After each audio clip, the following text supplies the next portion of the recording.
Hello everyone, my name is Harley and welcome to TransByDef. I do apologize again if I can't speak too well, if I take water, because allergies are really hit me. This week's topic is preparing yourself for full-time. If you don't know what full-time is, well, let me just say there is part-time and full-time for kind of definitions for transgenders. Part-time is when you're most likely in process of transitioning. You have your other gender identity and then your new gender identity, and you're juggling them both, switching them off and on. And so you're technically part-time. So for example, me, when I was working Monday through Friday, I would be James, Monday through Friday working, and then on my off times, not working, I would be Harleen. So I was always juggling these two part-time. That's really what part-time, and full-time is just like, I'm Harleen 24 hours a day for now on, and that's what full-time is. You're really like almost done with your transition, or you are done, so that's really what full-time is.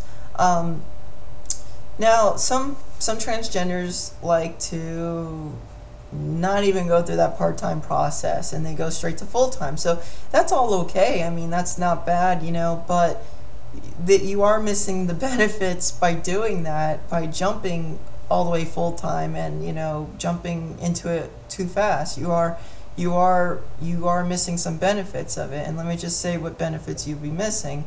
And you might not miss it at all, actually, but one of the things is it's easier to take smaller steps forward and backwards. So for example, instead of jumping from starting to full-time, you have these micro steps that you can take. So for example, like I took hormones while still being James, so it wasn't like I had to be Harleen when starting full-times. I was taking these incremental steps, and it actually is really a benefit, because you can take a step forward, but you can also take a step back if you're needing to, and it kind of gives you this buffer to do, and so for one example of me going backwards was I jumped forward and I decided, hey, I'm gonna go out to the mall as Harleen for the first time, jumping into a big crowd. And this was like my first time, like one of my first days of like dressing as Harleen and going out in public, and I went to the mall.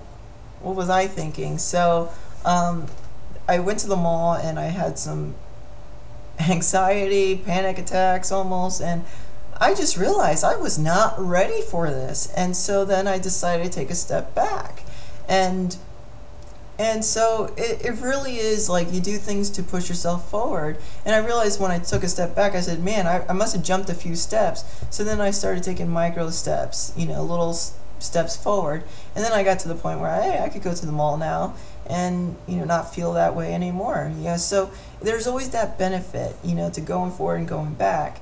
It's very great. Instead of taking that big jump, you're taking smaller steps, which is great. It's great to do.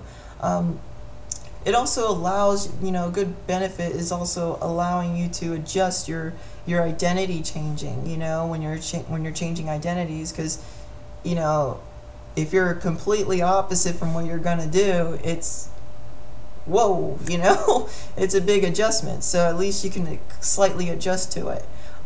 It also allows you to discover yourself, because as you're being your old identity versus the one that you're going to be, that you're starting to discover, wait a minute, this piece is actually me. These are actually me. So I'm going to put it to me now, and you start realizing the stuff that you really aren't.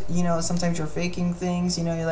That old identity that you were just trying to pass as your old self, and then you realize, okay, this is not me, this is me. But you're discovering yourself, and during that discovery, some transgenders actually discover that, hey, they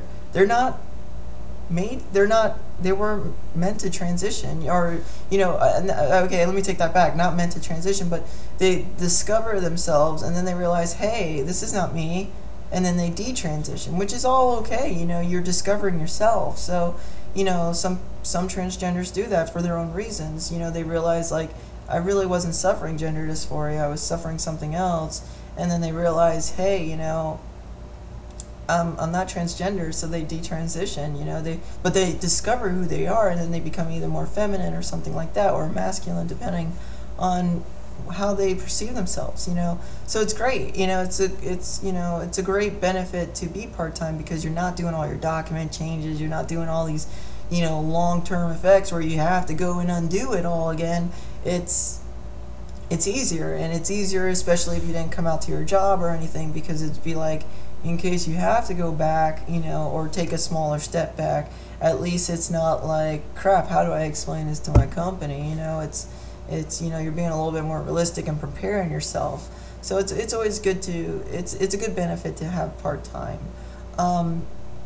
So another thing that kind of popped up was like the laser hair removal.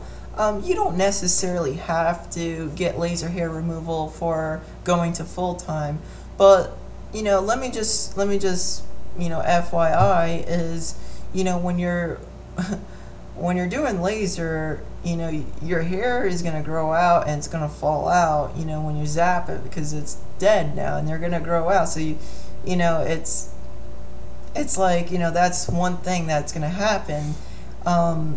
Another thing is, if you don't do laser, you do electrolysis, or if you're eventually going to have to do electrolysis, because laser only gets like 80% or 90% of your hairs, electrolysis, you have to let them grow out. So, you know, because they have to be able to grab it with a tweezer. So you got to think about it that way, is if you're going full-time and you don't want any hair, are you able to accept facial hair? You know, and that's what you have to actually ask yourself that question. So, you know, you just be prepared that, you know, if you're still in the process of getting your hair removal, it's gonna show. You know, I have to sometimes deal with like some white hairs, you know, but it's not as bad, but, you know, I still have to deal with it. But just FYI, you know, in case you're really subconscious about that stuff, you know. So another thing is paperwork. That is definitely something you should probably start looking into if you're thinking about going to full-time. Unfortunately, with paperwork, you know, it's going to affect your job. It's going to, like, notify your job. So, because, you know, it's your name change, your identity is changing, so your job is going to find out, or has to find out, because how are they going to make the paychecks to your new name, you know, and all that stuff, and benefits and all that. So, you know, you got to be prepared for that little process.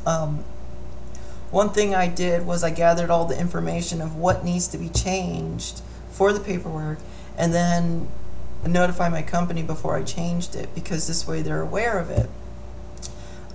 So, hold on a second. I'm sorry. My video editing software is, you know, fucked up right now, so it's gonna be like this. That's gonna show. Anyways, so name change. You know, that's one thing that you have to go into. You know, if you're going, you don't really have to do these things, but it's a good thing to have these done and then, you know, proceed, because, you know, it's easier to find a job when you already have your name changed and all these documents done than it is to explain to them. You know, it's a lot easier. It's convenience.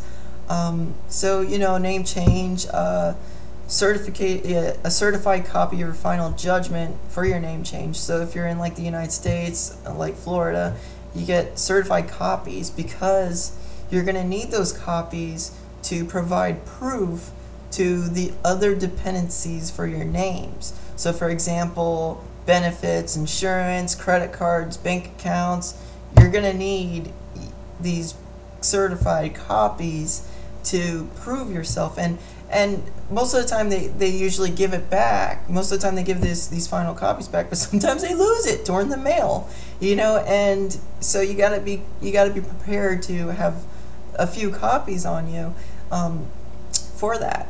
Another thing is with your name change comes your driver's license. If you're, also if you have a passport or some kind of identification, you definitely want your name changed on that. So you would need that final judgment. This is U.S. stuff as well, but I'm not sure how it is on the other countries. United States Social Security card, that's another thing where your name is on there, and that should be also changed too, because if you're putting your name down and then they check it in your Social Security and it's different, for a job, and then they check it, it's like, what the hell, Gender markers also can be changed on the driver's license and the passport through a letter from your doctor that you're going for your hormones. So that's always good, and I believe Social Security can do the same thing now, because I believe they just did the change for that. Before it used to be like, before it used to be like if you put female down on your job application and then they do a research on the U.S., Social Security will flag it. But they don't do that. I think they don't do that anymore. Yeah, they don't do that anymore. And then now they're actually, I believe, allowing, the letter from the doctor to change the gender marker. Birth certificates, however, are different. You can get your name changed on the birth certificate with the final judgment letter, copy of the final judgment of the name change. But for your gender marker, you need the actual probably surgery and the letter from the surgeon or something like that. I believe that's what it is. Now, to be honest with you, you really can get away, like in the U.S., you really can get away with not, requiring your birth certificate, because you can just get a passport, and pretty much that can be a substitute for birth certificate, because the birth certificate is mainly just a proof of U.S. citizenship, versus where if you have a passport that's already done that background check, then your passport can be substituted as a birth certificate. So you don't even have to worry about your birth certificate if you don't want to. It's more like a trophy in a sense for yourself, or like, hey, I accomplished it, an award or something, So that's always something to do. So those are like mainly for the name and paperwork. You're also gonna like I said, benefits, insurance, anything that's related to your name, you're going to have to change that as well. Mailing address, you'll have to probably change your name for the mail as well. So there's a lot of things that comes into it. You don't necessarily have to take care of all these things to go to full-time, but it's always good to get your paperwork done before. It's a good, like, hey, one less thing to worry about. With job transitioning to full-time, that's definitely a kind of simultaneously, like I mentioned before, with your paperwork, because they need to know when your name is changed. They need to know where to make the check out to.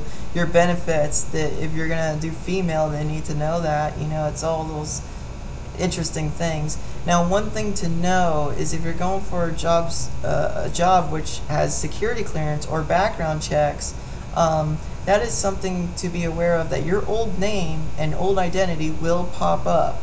So it's never completely gone from your life. So you just have to remember that. It's not a big issue. Like, for me, it's, I'm in a, doing pretty much that. And so my old name does pop up, so it's all good.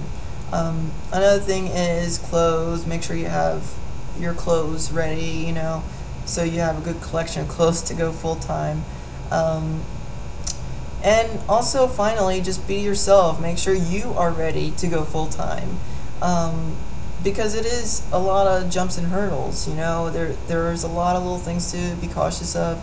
I would say definitely be on hormones for a while before you jump full-time, just because you may realize that this is not for you, and things like that, and you might decide, hey, this is not me, and then so definitely give yourself a little bit of time on full-time, because it would benefit you in the later future. When I know everyone wants to rush into transitioning, because you've been living X amount of years as the other gender. You just want to get it over and done with and live the other gender, but there is this transition process, and It really is, you know.